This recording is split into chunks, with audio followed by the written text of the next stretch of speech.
הכל. אתה מצלם, אז אני לא מסביר. יש ביטחון אסור. אז תוריד את המצלמה ותקשיב. אוקיי. יופי. אני לא נציג החברה, אני מדבר עברית, בגלל זה אתם שומעים אותי ומבינים מה אני מסביר.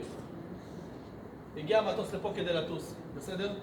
תקשיבו לי עד הסוף, אחרי זה תשאלו שאלות, ואם יהיה לי תשובה אני גם אתן לכם בכיף. בגלל שמבטום אי אפשר להמריא, החליטו שמפה ימריאו, כי לפה יש שתי כיווני המראה. כן, אוקיי. מחכים לעוד נוסעים שיגיעו. למה מחכים להם? אין לי מושג. כבר 3-4 שעות אומרים את זה. תקשיבי לי שנייה. החברה החליטה שהם מחכים. אני בדיוק מקשיבים כמוכם. לכם הרבה זמן. תקשיבי לי שנייה עד הסוף. סבלנות. אני בדיוק כמוכם ממתין להם. מת ללכת הביתה. אתם מתים אני לטוס. יודעת את זה, אמרתי בדיוק אותו דבר. אוקיי? מחכה להם. ברגע שהם יגיעו, ייקח לי 10 דקות, ואני מעביר אותה ונגמר הסיפור. אני מבחינתי, ללכת הביתה. החברת תעופה בסוף מחליטה. יש שאלה קטנה. אין נציג ישראל. יש נציג ישראל. לא, יש טייס ויש צוות. אתה יכול לקרוא לטייס? אני לא יכול לקרוא לטייס. למה? כי הוא טייס, כי הוא מכין את המטוס. מה יש לי להכין את המטוס? אתה מה המקצוע שלך? מה המקצוע שלך? זה לא משנה מה המקצוע שלי, אדוני. אדוני. אחד, אנחנו מארבע לא יכול לקרוא לטייס, עובדה, נגמר מצוטרים. הסיפור, אין לי קשר זה איתו. כבר 8 שעות. אין לי קשר איתו. אתה יכול להגיד ואתה יכול גם לצלם, אני פשוט לא אוהב להסביר את זה כשמצלמים. צוות, אף אחד?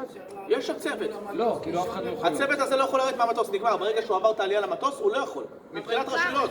אבל אולי יעלו אותנו למטוס שאנחנו שפויים פה. אבל חבר, אבל לא יעלו אתכם למטוס, כי צריך לעשות בורדינג. ובורדינג אי אפשר לעשות עכשיו. צריך שיהיה סגירת צ'קין. הצ'קין לא סגור. הלוואי וייתנו לי לסגור צ'קין. ואם הם עוד 2 או 3 לא יגיעו, חבר, מה אז? אני לא יודע מה התשובה. אני פה כמוך, תקוע. אתה חושב שכיף לי?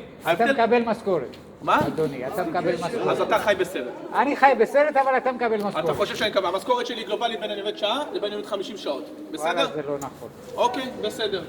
אז אני אסביר לך עוד משהו. אני מחכה פה בדיוק כמוך, ההבדל בינינו זה כל הקיר זכוכית הזה. זה ההבדל. ולהגיד לך עוד משהו? אתה עוד יכול ללכת לזוז, אני עוד צריך לחכות להם. אני מבין אותך לגמרי, אני איתך בקטע הזה, יגיעו לפה, תאמין לי, נטפל בהם הכי מהר. אם היו אומרים לי עכשיו סגור את הצ'קין, מי מחכה להם בכלל? הולך. מי אומר? איך? חברת התעופה. אבל יש קשר עם אבל חברת עם מי התעופה? רק טלפונית. יופי, אז נדבר. מה אני אגיד להם? למה אני אמור להעביר להם מה שאתה אומר והפוך? אבל כל רגע אמרו... אני שייך לביטחון, חבר. הם אומרים לי, תודה רבה, וזהו. זה הכל. אני לא שייך לישראל. תודה רבה לחבר, אין לי מושג, אני כל היום...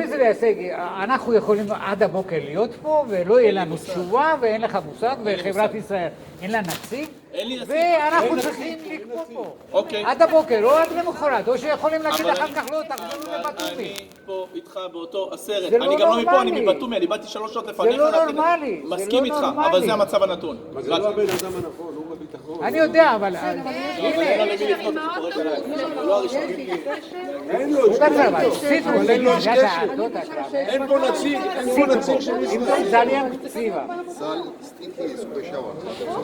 גמרא לצם גדבסל. אז היא החלטה. אתה דובר גיאורגית, אתה עוד בא להם בעברית. אתה מבין אותי. אתה דובר בגזינית? לא. סתם. חבר, גברתי, אני מת וביקשתי מהם, היה לי כבר הפסקת חשמל 4 פעמים. תאמיני לי, אני נשבר לי הראש מהם. גברתי, שאלו אותי עכשיו מהמטוס, האם יש קשר עם האוטו? לחברת נסיעות מקומית. למה יש לי... אין לי מושג. עם מי אני אדבר? עם איזה אוטובוס? למה אני יודע מי לוקח אותם איזה אוטובוס? אין לי מושג, לא קשור אליהם. אם יגיע לפה עכשיו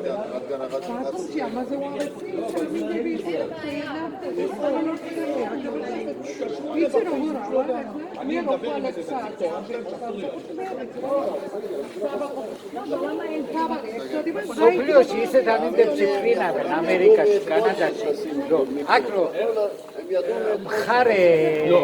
חרס אמבו, ואין מצודה וואזרו. הם לא ידעו מאתמול, אני אגיד לך למה? כי היום... Ahora, me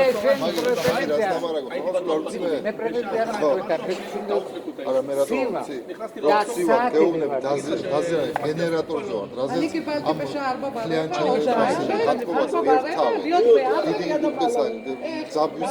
חזיית גזיין, אחלץ מושעות. יש לך פה דובר שיבקש, אני לא יכול לבקש. רגע, סטייקיס גם הוא חרב, הוא בטלוריס גם הוא. הוא אומר, למה לא מדליקים? Mal diskomportiert ist, nicht mal gekommen. ממש לא. למה אין חימום רובה? יש בעיה בגנרטור? חבר, יש בעיה. קודם כל תודה רבה לך. מקווה שיצאתי יפה בתמונות, אני מחפש כלה. אני אפרסם גם את זה.